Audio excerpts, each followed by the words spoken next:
Huli kagabi, nadaanan ko sa daan mga lods. Coconut crab.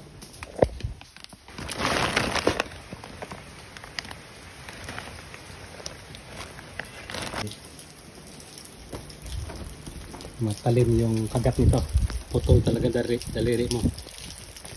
Yan o, pwede na ito pang ulam, mga mahigit 1 kilo.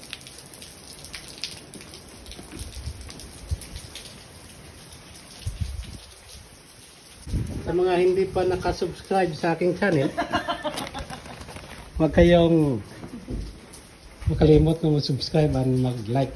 Okay, basta-basta dyan. Kasama ko itong vlogger din. Vlogger din dito sa isla.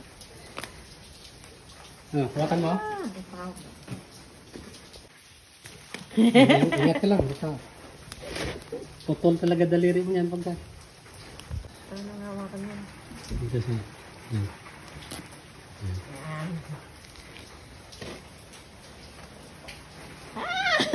Tawa ka kasi.